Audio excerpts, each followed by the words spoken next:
જમ્મુ કાશ્મીરના ઉપરાજ્યપાલ મનોજ સિંહાએ આજે સવારે પ્રથમ જ્યોતિર્લિંગ શ્રી સોમનાથ મહાદેવના દર્શન કર્યા હતા. તેમણે આ અવસરને ધન્ય ગણાવ્યું હતું.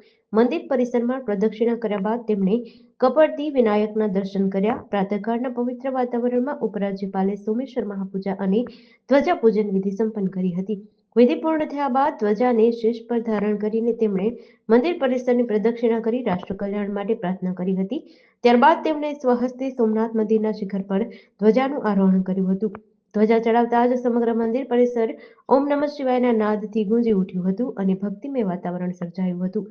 ઢોલ શરણાઈ સાથે તેમનું ઉષ્માભર્યું સ્વાગત કરવામાં આવ્યું હતું. ઉપરાજ્યપાલ મનોજ સિંહા ગઈકાલે સાંજે સોમનાથ પહોંચ્યા હતા. સૂર્યાસ્ત પછી તેમણે સંધ્યા આરતીમાં હાજરી આપી હતી અને સોમનાથની પૌરાણિક ગાથા વર્ણવતા લાઇટ એન્ડ સાઉન્ડ શોનો પણ આસ્વાદ લીધો હતો. અમદાવાદમાં નારોલ નરોડા હાઈવે પર વિરાટનગર બ્રિજ પાસે આવેલા વ્રજેશ્વરી કોમ્પ્લેક્સની દુકાનોમાં લાગેલી આગ 1.5 કલાક બાદ કાબૂમાં આવી છે. હાલ કુલિંગ પ્રક્રિયા ચાલુ છે. આગને કાબૂમાં લેવા 50 ફોમ કેરબાનો ઉપયોગ કરાયો છે. બે દુકાનોમાં લાગેલી આગ 2 માળના આખા બિલ્ડિંગની 18 દુકાનો સુધી પહોંચી ગઈ. 50 જેટલા ફોમ કેરબાનો ઉપયોગ કરી 1.5 કલાકની જહેમત બાદ આખરે આગને કાબૂમાં લેવાઈ છે. હાલ કુલિંગ પ્રક્રિયા ચાલુ છે. પૂર્વ ઝોન અને ફાયર બ્રિગેડના ડેપ્યુટી મ્યુનિસિપલ કમિશનર વિપુલ ઠક્કર તેમજ chief fire officer Amit Dongre અને એડિશનલ ચીફ ફાયર ઓફિસર મિથુન મિસ્ત્રી ઘટના સ્થળે પહોંચી ગયા છે. કોમ્પ્લેક્સમાં ફાયર સેફટી નથી અને દુકાનમાં ઓઇલના મોટા જથ્થાનો સંગ્રહ. શ્રી ઓમ સોસાયટી આગળ આવેલા વ્રજેશ્વરી કોમ્પ્લેક્સમાં દુકાનોમાં રખાયેલો જથ્થો ગેરકાયદે હોવાનું સોસાયટીના રહીશોનો આક્ષેપ છે. કોમ્પ્લેક્સમાં ક્યાંય પણ ફાયર સેફટી પણ નથી. જૂનાગઢ એ ડિવિઝન પોલીસ સ્ટેશન વિસ્તારમાં પોલીસ પ્રત્યેનો પ્રજાનો અભિગમ બદલાય અને પ્રજાના મિત્ર છે તે સૂત્ર સાર્થક થાય તે દિશામાં સતત કામ કરી રહી છે. તાજેતરમાં પોલીસે ત્વરિત કાર્યવાહી કરીને વેરાવળ રેલવે સ્ટેશન ખાતેથી ગુમ થયેલી ₹30,000ની મોટરસાયકલ શોધીને તેના મૂળ માલિકને પરત કરી છે. એ ડિવિઝન પીઆઈ વી.જે. સાવજની સૂચના બાદ સર્વેલન્સ સ્ટાફના પોલીસ કોન્સ્ટેબલ કલ્પેશ ચાવડાને બાતમી મળી હતી કે બે અજાણ્યા ઇસમો શંકાસ્પદ કાળા કલરની સ્પ્લેન્ડર મોટરસાયકલ લઈને દોલતપરા માર્કેટિંગ યાર્ડ પાસે આંટાફેરા કરી રહ્યા છે. જેના આધારે police constable Kalpesh Chavda, ASI Pankaj Sagathiya અને અનક બોઘરાની ટીમે તાત્કાલિક જઈ દોલતપરા માર્કેટિંગ યાર્ડ પાસેથી બે ઇસમોને મોટરસાયકલ સાથે પકડી પાડ્યા હતા. રાજકોટમાં ભારતીય વાયુસેનાની પ્રખ્યાત સૂર્ય કિરણ એરોબેટિક ટીમ દ્વારા આયોજિત ભવ્ય એર શોની તૈયારીઓ હવે અંતિમ તબક્કામાં છે. આ કાર્યક્રમની ભવ્યતાનો અંદાજ આપતા આજે સૂર્યકિરણ ટીમના 6 વિમાનો દ્વારા અટલ સરોવર ખાતે મિની રિહર્સલ કરવામાં આવ્યું હતું. રિહર્સલ દરમિયાન આ વિમાનોએ રાજકોટના આકાશમાં દિલ ધડક કરતબોની પ્રેક્ટિસ કરી હતી, જેણે આસપાસના લોકોમાં ભારે ઉત્સાહ જગાવ્યો. 7 ડિસેમ્બર રવિવારના મુખ્ય શો માટેની આતુરતા પણ વધારી છે. રાજકોટ મનપા દ્વારા આયોજિત આ એર શો તાજેતરમાં વડાપ્રધાન નરેન્દ્ર મોદીની હાજરીમાં કેવડિયા ખાતે યોજાયેલા એર શો જેવો જ ભવ્ય હશે તેવી અપેક્ષા છે. આ ઇવેન્ટનું મુખ્ય આકર્ષણ વાયુસેનાની ચોકસાઈ અને શિસ્ત હશે. આજે થયેલા મિની રિહર્સલે સ્પષ્ટ કરી દીધું છે કે મુખ્ય શો કેટલું અદ્ભુત હશે.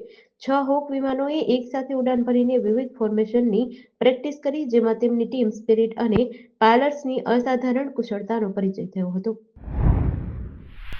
રાજ્યમાં 10 ડિગ્રી લઘુત્તમ તાપમાન સાથે નલિયા સૌથી ઠંડુ શહેર બની ગયું છે. છેલ્લા 24 કલાકમાં નલિયાના તાપમાનમાં 4.8 ડિગ્રીનો ઘટાડો થયો છે, જ્યારે ગઈકાલે ઠંડીગાર રહેલું કંડલા આજે ગરમ બન્યું છે. કંડલાના તાપમાનમાં 7 ડિગ્રીનો વધારો નોંધાયો છે. એક દિવસમાં રાજ્યના અનેક શહેરોના લઘુત્તમ તાપમાનમાં ફેરફાર જોવા મળ્યો છે. રાજ્યમાં હાલ ઉત્તર પૂર્વથી પૂર્વના પવન ફૂંકાવાની સાથે વાતાવરણમાં ભેજનું પ્રમાણ વધુ નોંધાતા લઘુત્તમ તાપમાનમાં 2 થી 4 ડિગ્રી સુધીનો વધારો તો ક્યાંક 2 થી 4 ડિગ્રી સુધીનો ઘટાડો નોંધાયો છે. હજુ પણ આગામી 7 દિવસ દરમિયાન અમદાવાદમાં લઘુત્તમ તાપમાન 17 ડિગ્રીની આસપાસ રહેવાની શક્યતા છે. સાથે જ વહેલી સવારે અને મોડી રાત્રે ઠંડીનો ચમકારો અનુભવાય તેવી શક્યતા છે. ગઈકાલે અમદાવાદનું મહત્તમ તાપમાન 31.2 ડિગ્રી સેલ્સિયસ અને લઘુત્તમ તાપમાન 16.5 ડિગ્રી સેલ્સિયસ હતું, જ્યારે વાતાવરણમાં ભેજનું પ્રમાણ સવારે 68% તેમજ સાંજે 46% નોંધાયું હતું. કોંગ્રેસના ડ્રગ્સ અને દારૂના વિવાદ વચ્ચે વિદેશી દારૂની હેરાફેરીના વધુ એક મોટા કિસ્સાનો પર્દાફાશ થયો છે. એસએમસી ટીમે અમદાવાદના એસપી રિંગ રોડ પર આવેલા સરખેજ બાકરોલ ટોલ પ્લાઝા નજીકથી વિદેશી દારૂનો જથ્થો ઝડપી પાડ્યો છે. ઘેટા બકરાના ઊનની આડમાં સંતાડીને ચંદીગઢથી ગુજરાતમાં ઘુસાડવામાં આવતો ₹1,20,00,000થી વધુની કિંમતનો દારૂનો જથ્થો પ્રાપ્ત કર્યો છે. દારૂ જુગારથી કમાતા હોય તેવા પોલીસ કર્મચારીઓના પટ્ટા ઉતરી જવાને લઈને કોંગ્રેસના ધારાસભ્ય જિગ્નેશ મેવાણીએ કરેલા નિવેદનને લઈ છેલ્લા કેટલાક દિવસથી વિવાદ છેડાયો છે.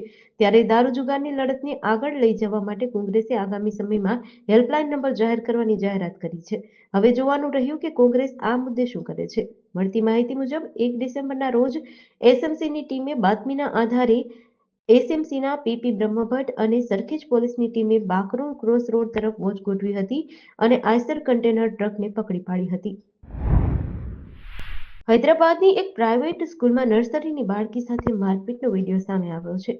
આમાં એક મહિલા અટેન્ડન્ટને બાળકીને નિર્દયતાથી મારી હતી. ધક્કો મારી જમીન પર પાડીને લાત મારતી જોઈ શકાય છે. પોલીસે આરોપી અટેન્ડન્ટને કસ્ટડીમાં લીધી છે અને મામલાની તપાસ શરૂ કરી છે. આ ઘટના શનિવારની છે. ફરિયાદ મુજબ આરોપી મહિલા બાળકીને વોશરૂમ લઈ ગઈ હતી. મહિલા અટેન્ડન્ટે બાળકી પર ઘણીવાર હુમલો કર્યો અને એક તબક્કે તેને કચડવાની પણ કોશિશ કરી. વિડીયોમાં જોયા પછી બાળકીના માતા-પિતાએ પોલીસમાં ફરિયાદ નોંધાવી. ફરિયાદમાં કહેવામાં આવ્યું છે કે આરોપી અટેન્ડન્ટ ન માત્ર બાળકીને પીટી રહી હતી, પરંતુ તેની સતામણી પણ કરતી હતી. આના પછી પોલીસે મહિલાને કસ્ટડીમાં લઈને પૂછપરછ શરૂ કરી છે. અધિકારીઓ મુજબ આરોપી વિરુદ્ધમાં કેસ નોંધી લેવામાં આવ્યો છે. સોશિયલ મીડિયા પર વાયરલ વિડીયોમાં મહિલાને બાળકીને મારતા, જમીન પર ધક્કો મારીને પાડતા, અહીં સુધી કે ગળું દબાવતા પણ જોવામાં આવી છે. ઘોઘા તાલુકાના મોટા ખોખરાવાડી વિસ્તારમાં જૂની અદાવતને લઈને એક ખેતમજૂર અને તેના પુત્ર પર 4 શખ્સોએ હુમલો કર્યો હતો. હુમલામાં પિતા પુત્રને ઈજા થતાં તેમને હોસ્પિટલમાં સારવાર અર્થે લઈ જઈ વરતેજ પોલીસ મથકે 4 શખ્સો વિરુદ્ધ ફરિયાદ નોંધાવી હતી. પોલીસ ફરિયાદના આધારે તપાસ શરૂ કરાઈ છે. આ બનાવ અંગે વરતેજ પોલીસ મથકેથી મળતી વિગત અનુસાર ફરિયાદી હરજીભાઈ લાલાભાઈ ડાભીએ પોલીસને જણાવ્યું કે 1 ડિસેમ્બરના રોજ બપોરે આશરે 12:30 વાગ્યાની આસપાસ તેમનો નાનો પુત્ર ચિરાગ ડાભી બાંભણિયા ગામેથી કામ પતાવી પોતાની મોટરસાયકલ પર ઘરે આવતો હતો. ત્યારે ચિરાગ ડાભી ગામના બુધા બાબુભાઈ ડાભીની વાડી પાસે પસાર થયો. બુધા અને તેના ભાઈ વિક્રમે તેને રોકાવ્યો હતો. વિક્રમે ગાળાગાળી કરીને ચિરાગને અહીંથી કેમ નીકળ્યો તેમ કહીને તેની પાસે રહેલી લાકડીનો એક ઘા તેના વાસાના ભાગમાં માર્યો હતો.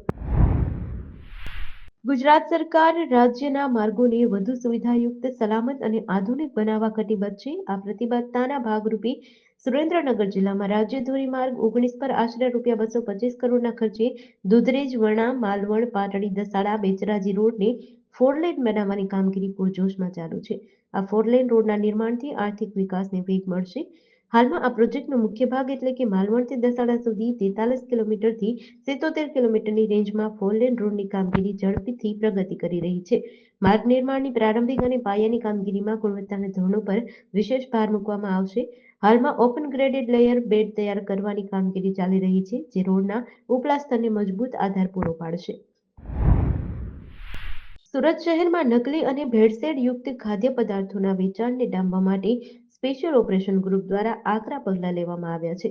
બાતમીના આધારે એસઓજીની ટીમે સુરત મનપાના ફૂડ એન્ડ સેફ્ટી વિભાગના અધિકારીઓ સાથે સંયુક્ત ઓપરેશન હાથ ધર્યું હતું.